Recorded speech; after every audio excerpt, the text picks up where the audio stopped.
Hello, welcome to this week's reading vlog. I read a total of 11 books this week, less than usual because of the Christmas busyness, but without much further ado, let's have a look. Hello, so I hope my neighbour's pool pump isn't too loud, but I just read The Rabbit Hutch. So this was written in a really intricate way. The words were very dense, very articulate, really complex.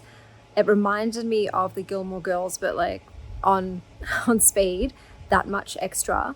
So the main character's name is Blandine, and she's really odd. She's really pretentious, to be honest, and she speaks in that really articulate, convoluted, just running sentence after sentence together, and really weird sentences you've never seen strung after each other. But the problem, and that was fine, I didn't mind that if that was that character. The issue for me was that all of the characters sounded the same. They all read the same way, they all spoke the same way, and that's not believable that they all speak in the same way, they all think the same thoughts. They all have this very, very particular style, which is obviously the author's style. It's not like anything I have read before, and I did find it fascinating, but it just didn't work in this novel. For me, that was the letdown. So I've given it 3 stars, but it's not even so much for the story. It's just, I liked the writing style, but I just didn't like it in this. It was sort of about inhabitants of a building. They all live together and something happens, but nothing really happens to me. They're all going about their lives and you've seen glimpses into what's going on with them, but I was never really interested in it, because also I didn't really like the main character, Blandine. So I didn't really care what was happening to her. I was like, all right, I can sort of see how she could have gotten herself into that situation. But yeah, and it all wrapped up very quickly, and there were some pictures in the book and I'm like, what are these pictures? It was a weird experience. But like I said, the author has a very unique, interesting writing style, and I'll be interested to see what else they've done. But for this, like I said, I'm giving it 3 stars based on the writing, not really the story. So these are my 3 snake plants. They're the only indoor plant that I've never killed. This big beast is Medusa. I've had her for ages. She gets knocked about quite a bit by the kids and the cats, but she's still going strong. And then next to her, we've got Nagini, a little Nagini. And then in the back, we've got Jafar, because Jafar is a snake. So those are my 3 snake plants. So I realized I forgot to tell you what Our Wives Under the Sea was about. So it's about this couple, 2 women who are married, one of whom goes missing whilst working in a submarine in the ocean. And she's missing for 6 months. And then she's found and brought home, but she comes back different. There's a lot of magical realism in this. It's really odd. But it is just told from the 2 perspectives of the wife that was under the sea and the wife that was on land, and sort of before and after the incident. I gave this 2.75 stars, and that's mostly because the writing is very pretty. It's very pretty prose, but this book just meanders and the characters wax lyrical about the ocean or their daily lives, and I just wanted to get to the point. I wanted to find out what happened, and even at the end of it, you don't know. Nothing's answered. There are no answers. The book talks also a lot about the ocean, which is not something I enjoy. I'm not into the ocean, especially being trapped beneath it. They also mention teeth a lot and bath scum. It's just, I don't know, it was weird, and like I said, meandering, and nothing is solved, and I'm just frustrated. When it finished, I was like, but what happened? What happened, man? But you don't know. So for me, it's just not the kind of book for me. Like I said, it's very pretty, but it was just, yeah, it was a bit flat.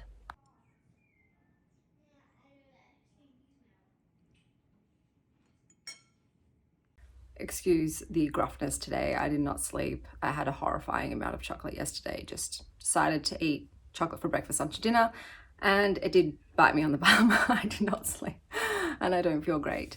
But I feel great about the next book. So I read Skin Curse, and it's the 2nd in a series. So I originally read the first book on Wattpad many years ago, and I remember saying, I cannot believe this hasn't been published. This is friggin' awesome. And it still is. I'm so glad to see that it was published. I just stumbled across it and I thought, oh my God, is that book that I read on Wattpad? Yes, it is. And it has a sequel. So I read the sequel, and it is stellar. So the original book, you've got 2 siblings, Armin and Azure or Azzy, and they live below. So humanity has descended below the earth because of these monsters that sort of plague the lands, and they're living there, but there's this sickness that sort of takes people below, and if you have signs of the sickness, they abandon you to the above. They just send you off up to the above to die.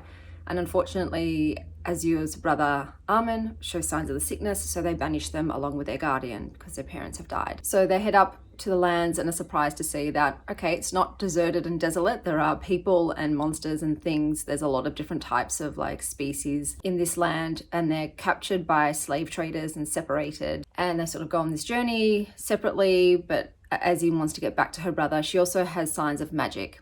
They're both magically gifted, these siblings. So there is magic in this world. There are creatures that I have never heard of before. Like, she really does create these amazing magical beings in this very interesting world, and it's super layered, and you sort of don't know who is friend or foe. And in the second book, it just continues on with her quest to sort of reunite with her brother and save him, whilst there's a sort of other bigger major plot happening in the background involving the Gate and children of the Gate. And it's just really fascinating. It is well written. The main character, Azzy, is an excellent character to have as the main character.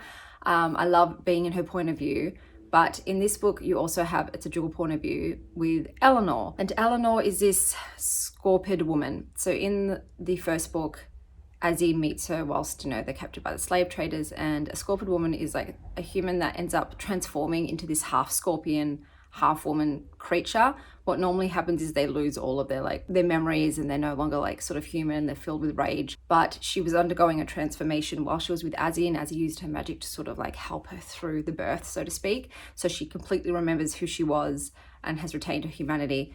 But I don't find her interesting. I don't connect to her, and I don't understand why we have a POV for her. I don't understand how she's important to this story. It doesn't seem to click. Obviously, maybe it will be illuminated in the third book, but so far I don't get what the importance of her character is. I feel like there is a romance budding between either Rose, who is another woman who was a slave in the whorehouse with Eleanor, or possibly even Azzy's brother Armin, because she's noticing him quite a lot. But yeah, I don't understand what her purpose is, and therefore I hated reading her chapters. And also a lot of her chapters take place in the whorehouse, and that's a very uncomfortable topic. So this series does touch quite heavily on themes like slavery, violence against women, speciesism, a whole bunch of things. So it's definitely a darker fantasy. It is, even though there are whorehouses and stuff, it is not spicy. None of those scenes are sort of there, and the main romance between Azzy and her love interest is quite tame, very, very tame. And that's another thing. So her love interest, Kai, is a sort of what we would call a werewolf, but they're not werewolves in this book. They sort of have two separate beings inhabiting the same body of the wolf and the man. He has so much potential, but he's so completely underdeveloped. He barely says a word, which you also understand he's got a lot of trauma. His mind was really ravaged by this collar that he wore that would stop hitching into his wolf form. But he's very baseline at the moment. There's nothing really to him. So even though I like the idea of Azzy with Kai, I'm Kai needs some fleshing out. He needs some development, because right now he's a shadow of a character.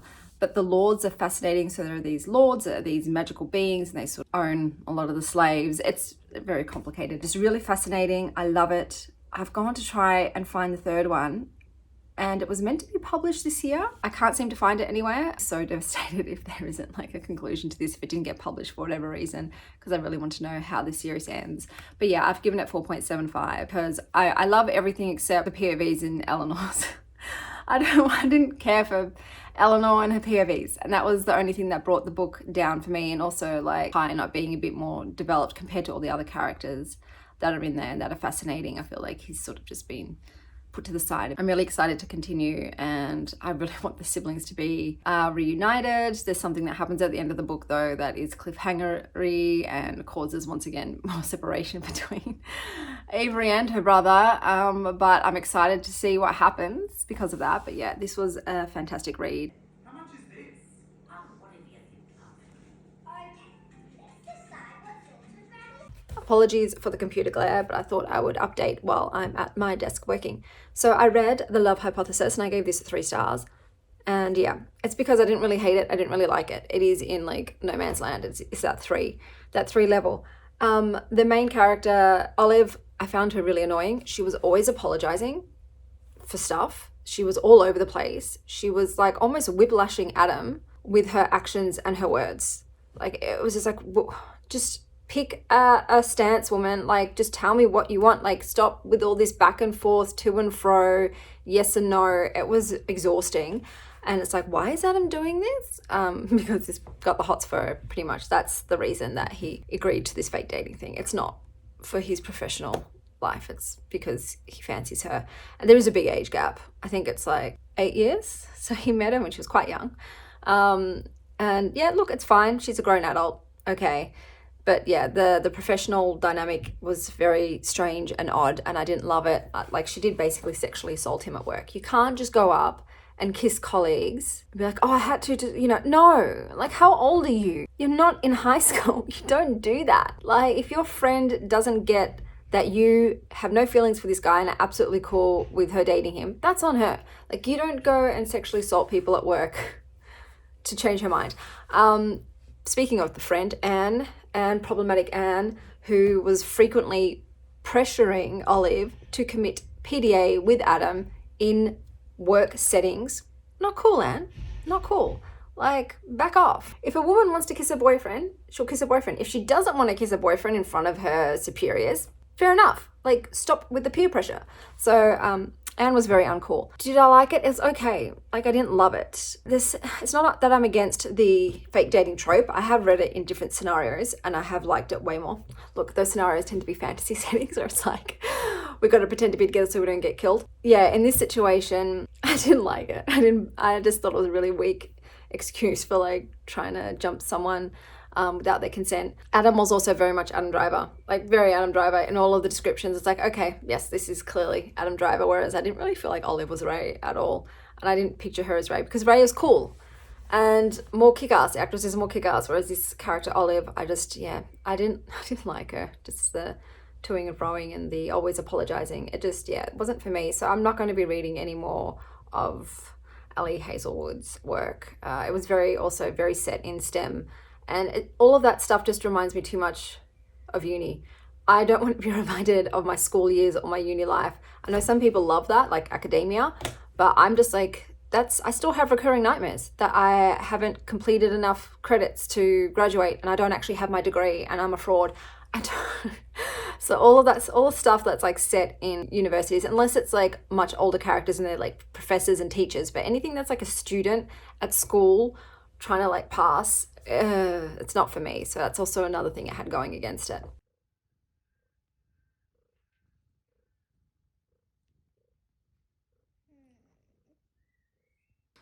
Hello, so I just read The Mountain Is You. It's a self-help book, mostly to do with sort of self-sabotage and not standing in your own way. I gave it 3 stars because it was very average and I didn't really get much from it. I ended up skimming a lot of the end of it as well because I was like, okay, let's just finish this off, see if there's anything else I can glean. No, there isn't. Okay, on to the next thing. So that's why it's a 3.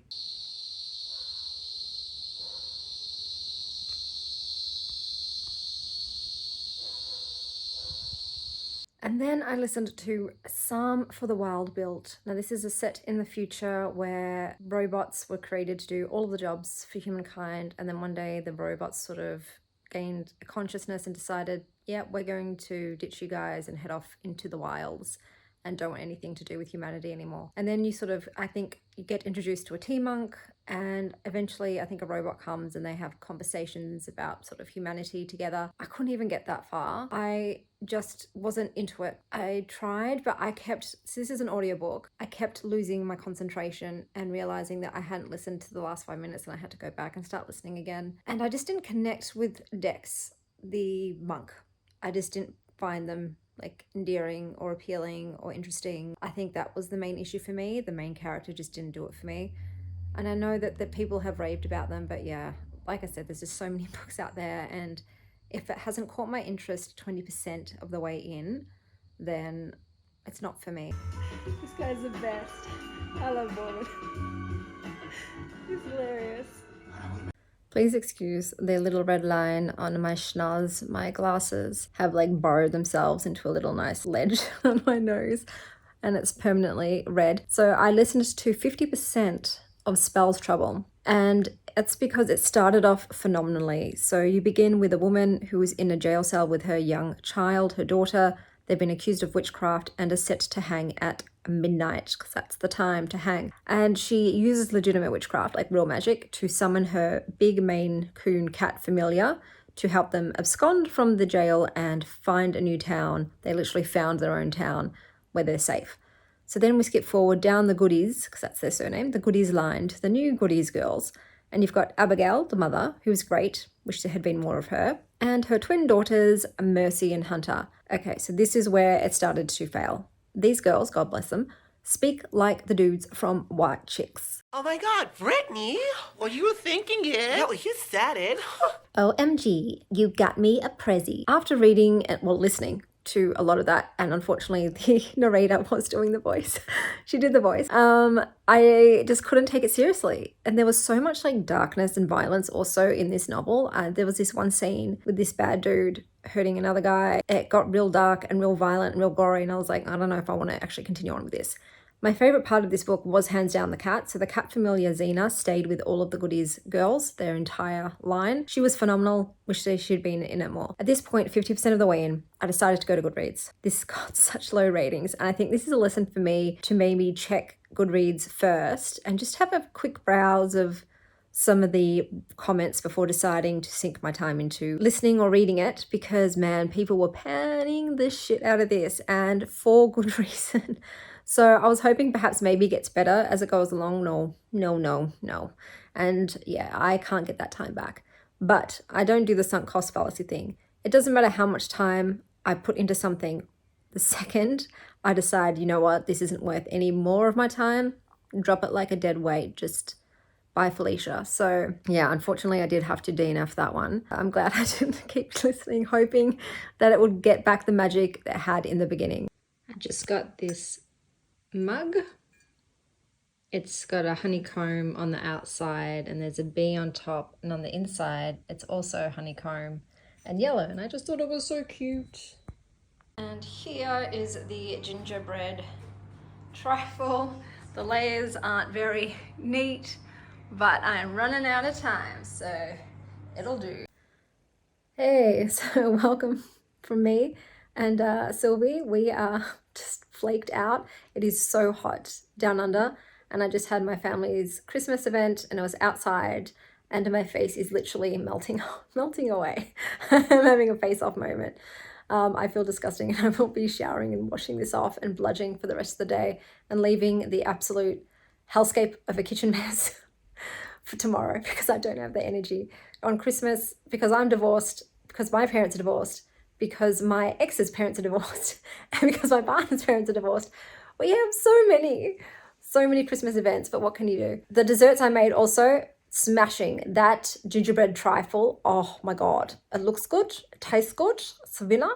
And the salted coffee custard tart was also pretty nice. It was like an iced coffee in cake form.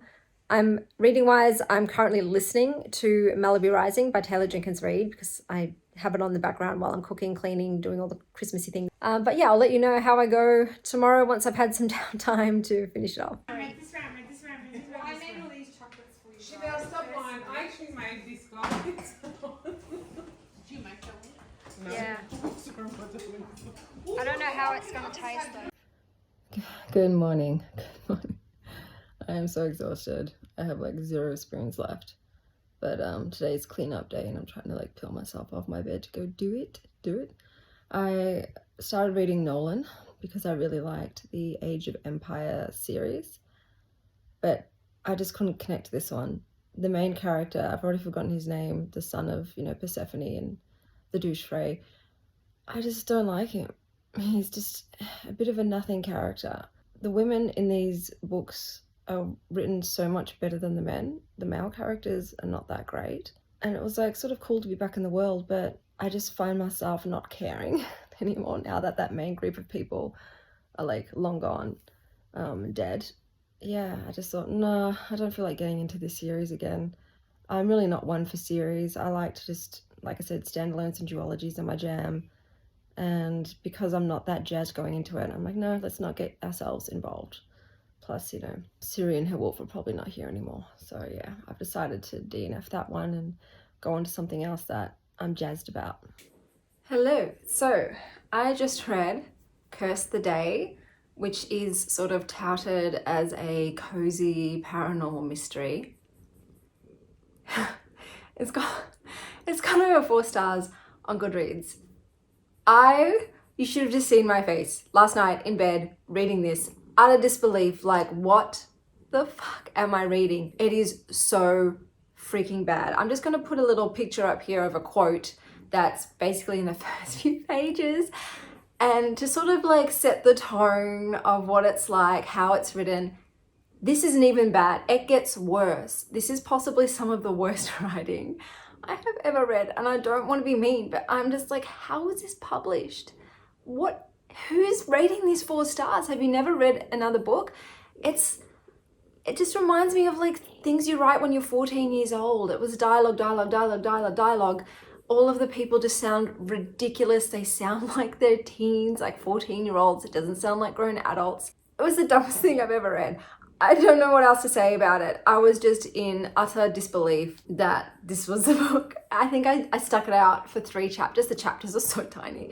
And I'm just like, no, I can't keep reading this. This is just so cringy and just, like I said, I just feel like a 14-year-old wrote it. And if it was a 14-year-old who wrote that, I'd be like, oh, that's great, babe, you did a good job. But bro, how has it got 4 stars on Goodreads? I don't understand. Doesn't anyone notice this? I feel like I'm taking crazy pills! I'm like, am I reading the same thing? And then I read all the 1-star reviews and I'm like, yes, I was reading the same thing that everyone else read, because these 1-star people have nailed it of what is wrong with the book. Yeah, like I said, the writing was just awful, and the characters, character development, they all sound, like I said, they all sounded like juvenile, and it was just ridiculous. Basically, in the 3 chapters, you just got this woman who's a lawyer and she's gone to see a client, but just even the inner dialogue was just so cheesy. And she gets to this place and she sees this person on a cliff and she thinks he's going to commit suicide. She's like, don't kill yourself, and she starts running out. It goes beyond ridiculous. She winds up in a town where there's all sorts of paranormal beings, like fairies and angels and witches and werewolves, like everything. But like I said, they all sound so young and so cliche,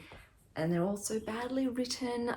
My mind is boggled as to how this got over 4 stars. There's a conspiracy going on here, let me tell you. That was quite possibly the worst book I've read this entire year, and I DNF'd it. That rounds off all the books that I read this week. My kid is in such a funny mood. Look at you can't get enough. All the cuddles.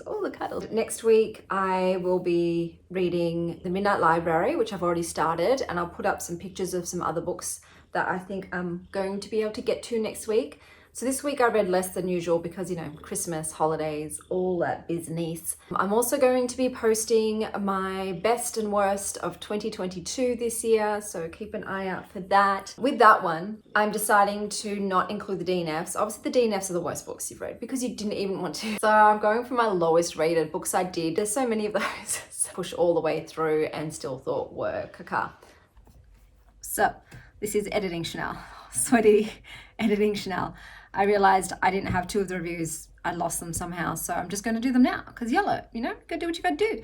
The first one is Howl's Moving Castle. So this is exactly like the movie in that you've got Sophie, one of her full sisters, one of her half sisters. Her dad owns a hat shop. He passes away, leaves the hat shop to his wife, which is Sophie's stepmom. She decides that they can't afford to send all the girls to school anymore, so they all go off to different things. Sophie stays in the hat shop and makes hats, and she's brilliant at it. And then one day, the evil witch, I've forgotten what her name is, she comes in and she curses Sophie to turn into a very old little lady. But somehow for Sophie, that just like sets her off into living her own life. She's like, I'm old now. I can do what I want. I can say what I want. I don't have to, you know, conform to anyone's society's standards.